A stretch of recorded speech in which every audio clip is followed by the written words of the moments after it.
ஆண்டவர் இயேசு கிறிஸ்துவில் மிகவும் பிரியமான அருட்தந்தை தாமஸ் காவுங்கல் அவர்களே, அருள் சகோதரிகளே, அன்பார்ந்த நம்பிக்கையாளரான என்னுடைய சகோதர சகோதரிகளே, அன்பார்ந்த குழந்தைகளே, my dear children, my dear brothers and sisters, I am very happy to meet you all here as the Bishop of Salem. I am very happy.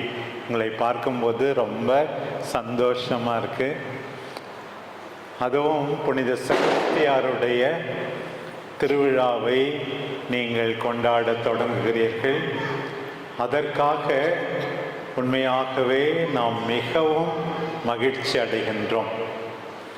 உங்களுக்கு மட்டுமல்ல, இந்த சேலம் மறை மாவட்டத்தில் நிறைய கோயிலில், ஒரு 4-5 கோயிலில் செபஸ்தியார் திருநாள். நான் ஏற்கனவே போய் பூசை வச்சு எல்லாம் முடிஞ்சிடுச்சு. ஒரு 4-5 கோயிலில் எங்கே பார்த்தாலும் போய் செபஸ்தியார் திருநாள். I had to celebrate the feast of Saint Sebastian in 4 or 5 churches, and I had to preach about Saint Sebastian. Every time I have to say something new, I was finding it hard. நம்முடைய மக்களுக்கு செபஸ்தியார் மேலே அவ்வளவு பக்தி இருக்கிறது. உண்மையாகவே மலையாளிகளுக்கு மட்டுமல்ல, சேலம் மறை மாவட்டத்தில் இருக்கிற தமிழர்களுக்கும் செபஸ்தியார் மேலே பக்தி. நான் பிறந்த ஊர் இங்கேருந்து ஒரு 150 கிலோமீட்டர் தூரத்தில் இருக்குது. எனக்கே தெரியாது எங்கள் ஊரில் ஒவ்வொரு வீட்டுக்கும் செபஸ்தியார் சொரூபத்தை எடுத்துக்கிட்டு போவாங்கன்னு சொல்லி. நான் கேட்டேன் எங்கள் அண்ணன் மகள்கிட்ட, ஏம்மா உடம்பு சரியில்லையா? இல்லை, நேற்று செபஸ்தியார் திருவிழா 8 மணிக்கு ஆரம்பித்து விடிய காலம்புற 3 மணிக்கு தான் தேர் சுற்று பிரகாரம் முடிஞ்சுது என்று சொன்னார்கள். அவ்வளோ பக்தியா நம்முடைய ஊரிலே செபஸ்தியார் மீது என்று நான் கேட்டேன். So what is the message that Saint Sebastian is giving us? In our prayer in the Latin Church, it speaks about Lord, அவருக்கு இருந்த மனத்துணிவை எங்களுக்கு கொடு. மனத்துணிவு, the courage of the heart to love God and to love others, அதை எங்களுக்கு கொடு என்று கேட்பது போல இருக்கிறது. We should be courageous. We need not be afraid because God is with us. You know the statue of Saint Sebastian with arrows piercing his body. அம்பால அவரை குத்தி இருக்கிறாங்க. அப்போ கூட அவர் சாகல. திருப்பி போய் அரசன்ட்ட அவர் பேசினாரு, டயோக்ளேஷியன் கிட்ட. இன்னும் நீ சாகலியான்னு சொல்லி அவரை தடியால் அடிச்சு கொன்னதாக வரலாறு. எதனால அவருக்கு இவ்வளவு கஷ்டம்? Why he suffered so much?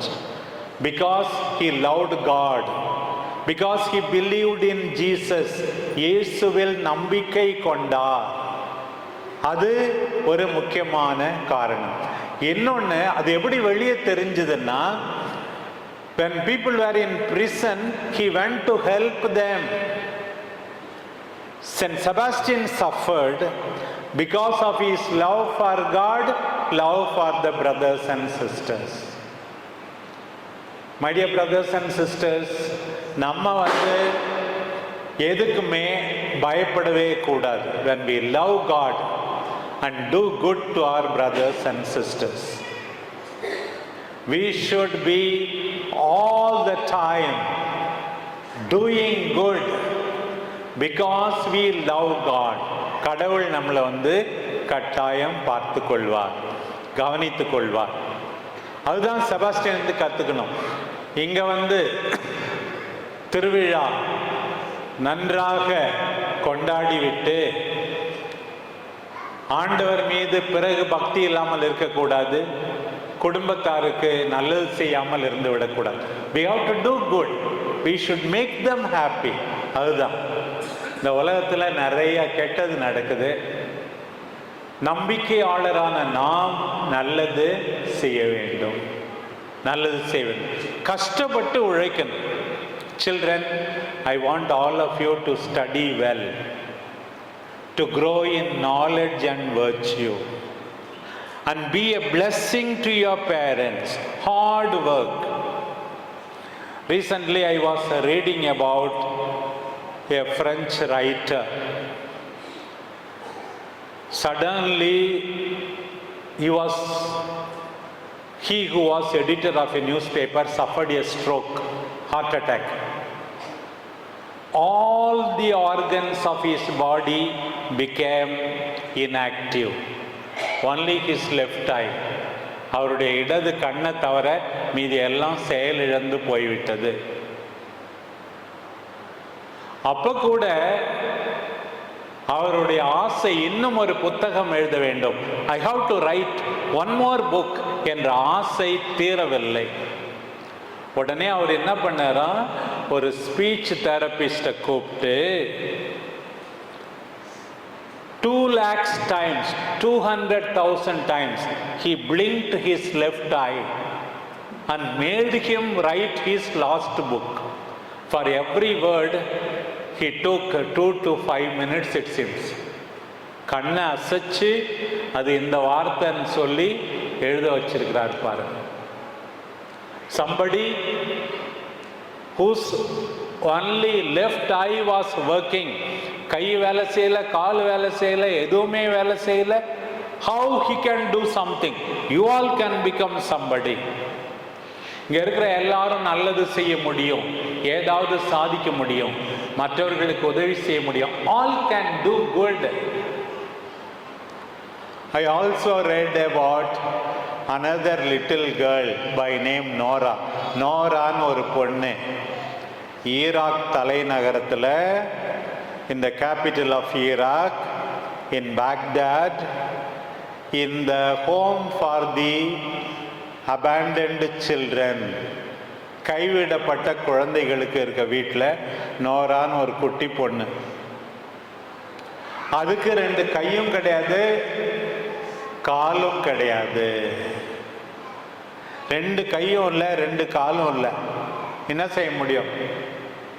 இருந்தாலும் அந்த பொண்ணு என்ன செய்தான், அந்த ஹோமில் இருந்துக்கிட்டு அந்த சிஸ்டர்ஸ் வளர்க்குற பொண்ணு வாயில் ஸ்பூனை வச்சுக்கிட்டு மற்ற பிள்ளைங்களுக்கு சாப்பாடு ஊட்டி விட்டுதான் பாரு. She has no hands, no legs, but she is doing good to other children by feeding them with the spoon in her mouth. How much more we can do good? Saint Sebastian did good to the prisoners. ஜெயிலில் இருக்கவங்களுக்கு உதவி செஞ்சார். Saint Sebastian loved God. Let us love God and do good. நம்மால நல்லது செய்ய முடியும். Every day you have to make an examination of conscience. நம்முடைய மனசாட்சியை சோதித்து பார்க்கணும். தூங்கிறதுக்கு முன்னாடி என்ன? Children, you should ask yourself, what did I do good today? What did I learn newly today? இன்னைக்கு என்ன நல்லது செஞ்சேன், இன்னைக்கு என்ன புதுசா கத்துக்கிட்டேன், அப்படி நம்ம வாழணும். Saint Irenaeus says, the glory of God is a man and woman fully alive and active. கடவுளுடைய மாட்சிமை என்ன, கடவுளுடைய glory என்ன? When we are fully alive and active. So my dear children, you have to really think of loving God and loving others. Work hard, do good, God will bless you. Once again, I make a prayer for you and bless all of you and ask for the intercession of Saint Sebastian. God, our loving Father, we thank and praise you for all your wonderful gifts to us. We ask you to bless the St. Mary's Parish. our Bishop Paul Alabat, our parish priest, Father Thomas Kaungal, and all his collaborators, parish council members, and all the faithful, all the children. Bless each and every one of them. Grant all that their heart desires. Give them good health. Come to fulfillment the efforts of their labor. May they remain in your love. Love one another and be your witnesses. Mary, our loving mother, intercede for us. Saint Sebastian, pray for us. The Lord be with you and with your spirit. May Almighty God bless you, the Father, Son, and the Holy Spirit. Amen. God bless you. Thank you, Father Thomas.